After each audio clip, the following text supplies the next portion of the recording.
Nanti di akhirat, saat semua diberikan catatan amal, ada orang yang diberikan catatan amal. Begitu dia buka buku catatan amalnya, dia heran, dia kaget, karena di dalam catatan amalnya tidak ada sedikit pun amal-amal kebaikan dia. Lah, mana sholat saya? Mana puasa saya? Mana zakat saya, haji saya, sedekah saya? Kok nggak ada? Maka dikatakan kepadanya,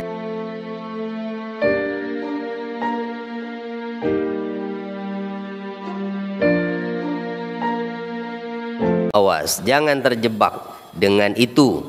Kenapa? Jangan sekali-kali engkau mengira bahwa Allah akan mengingkari janjinya. Nah, itu pesannya. Innallaha azizun dzuntiqam. Sesungguhnya Allah itu adalah zat yang maha perkasa. Ya Pak, sambil diminum Kak kopinya, keburu dingin. Ya, mumpung masih ada waktu sebelum puasa Ramadan ya. Nanti Ramadan mah nggak bisa sambil ngopi kita ngajinya. Apa itu artinya aziz? Aziz ya, aziz itu artinya perkasa. Tapi kadang-kadang kata aziz itu juga bisa berarti langka, Pak. Ya, aziz. Tapi di ayat-ayat Al-Quran yang menjadikan aziz sebagai sifat Allah, itu berarti maha perkasa. Apa artinya perkasa? Ghalibun la yaglibu ala amrih ma yuridu la budda waqi. Allah itu maha mengalahkan, bahwa tidak ada yang bisa menghalangi urusannya. Apapun yang dikehendakinya pasti terjadi. Itulah maknanya aziz. Jadi aziz itu adalah zat yang apapun yang dikehendakinya tidak akan ada yang bisa menghalangi dan menolaknya. Pasti terjadi. Begitu. Dan sebaliknya, apapun yang tidak dikehendakinya pasti tidak akan terjadi. Masya Allahu kana wa ma lam yasha lam yakun. Apapun yang Allah kehendaki pasti terjadi, dan apapun yang tidak Allah kehendaki pasti tidak akan terjadi. Di samping Allah bersifat aziz, dia juga zuntiqam, zat yang memiliki hak untuk membalas. Syadidun mimman asahu wa tamarrada ala ta'atihi wa haraba awliya'ah. Yaitu Allah maha perkasa, Allah maha keras siksanya. Terhadap siapa? Terhadap orang-orang yang durhaka kepadanya, terhadap orang-orang yang menentang tidak mau taat kepadanya, terhadap orang-orang yang memerangi para walinya, orang-orang yang dekat dengan Allah. Nah, merekalah yang akan mendapatkan balasan. Zuntiqam, Allah zat yang memiliki pembalasan. Tidak mungkin tidak akan dibalas oleh Allah, pasti akan dibalas. Maka nih Pak, apalagi kalau sifatnya pribadi ya, jangan banyak ngeluh. Kalau sifatnya pribadi, kita disakiti orang, kita dilukai hatinya, kita dicaci maki, kita dihina, kita digunjing, kita diperlakukan tidak wajar, begitu? Jangan merasa terhina dan merasa bahwa harga diri saya sedang diinjak-injak, begitu, sehingga seolah-olah saya harus membalas semua apa yang mereka lakukan. Itu nggak ada gunanya ya. Kita dicaci orang tidak akan mengurangi pahala kebaikan kita yang sudah dicatat di sisi Allah. Kita digunjing orang pun tidak akan mengurangi nilai kebaikan kita. Jadi nggak usah bersedih ketika kita menjadi sasaran kezaliman orang lain. Kenapa?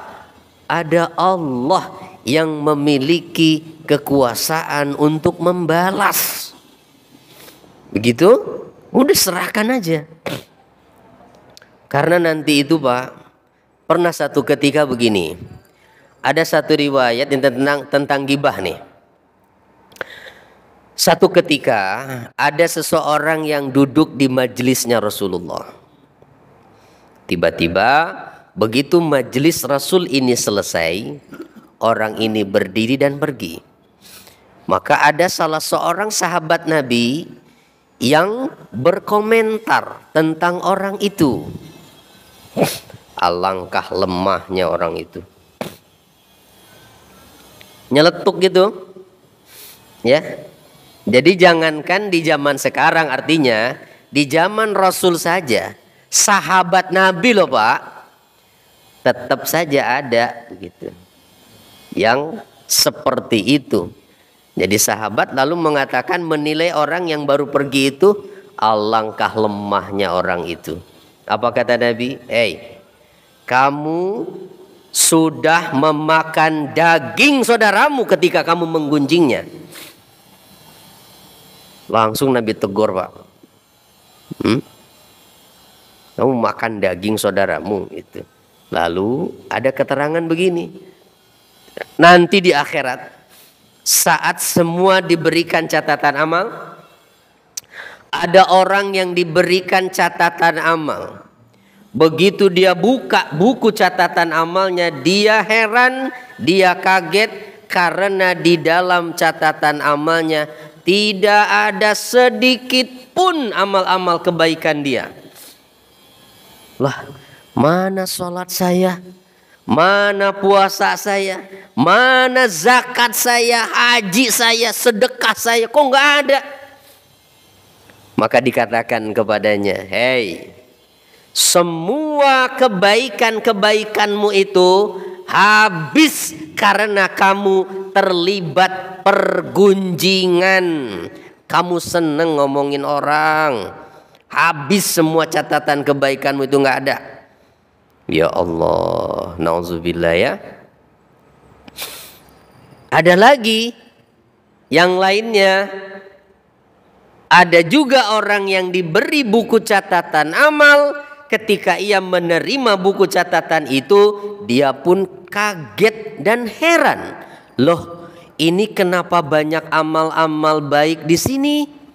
Saya tidak merasa melakukan amal ini, kenapa? Maka dikatakan kepadanya, ini adalah imbalan dari orang-orang yang menggunjingmu tanpa engkau ketahui. Kamu nggak tahu, kamu digunjing orang, maka amal kebaikan orang yang menggunjing itu dipindahkan menjadi catatan amal baikmu. Tuh. Jadi siapa yang rugi? Yang digunjing apa yang menggunjing? Yang menggunjing. Makanya nggak usah terus jadi kepikiran terus, ya. Kenapa sih kok pada ngomongin saya? Kenapa sih kok dia benci saya? Kenapa sih? Repot, Pak. Ya, kalau mau tenang hidup ini terhadap manusia lainnya, jangan menyibukkan diri dengan apa yang mereka katakan, apakah itu pujian ataupun cacian.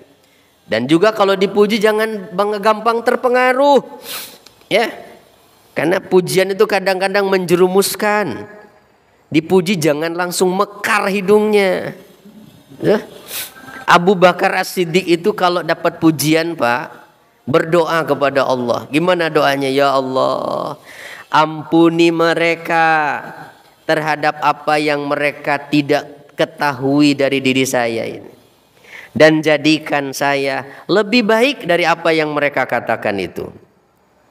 Mereka muji-muji, mereka nggak tahu saya seperti apa gitu. Kira-kira saya masih banyak dosa. Ya Allah, ampuni mereka karena mereka nggak tahu. jadikan saya lebih baik dari apa yang mereka katakan. Begitu. Bukan kalau dipuji terus jadi nepuk dada. Siapa dong? Hah? Ya Allah, ya. Hilang nanti itu pahala kebaikannya kalau jadi ujub, ya. Yuk kita lanjut lagi. Kapan ini janjinya akan dilunasi oleh Allah? Yauma tubaddalul ardu ghairal ard, yaitu pada hari ketika bumi ini akan diganti dengan bumi yang lain. Wassamawat, dan begitu juga langitnya.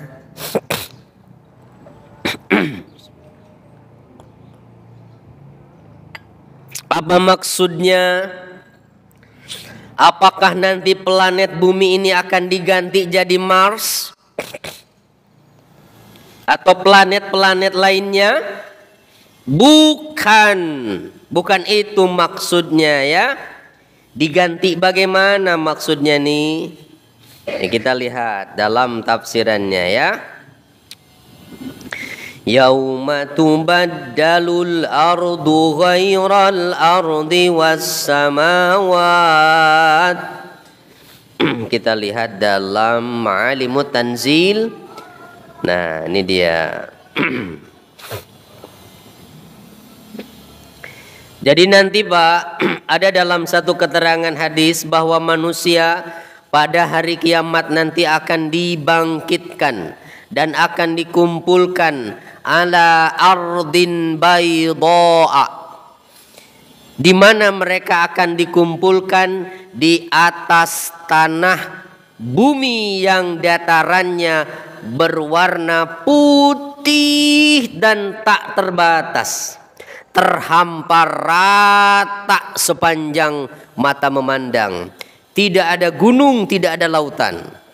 Nah, begitulah maksudnya bahwa nanti bumi akan diganti dengan bumi yang lain itu, bukan diganti dengan planet yang lain, tetapi keadaan yang dirubah oleh Allah.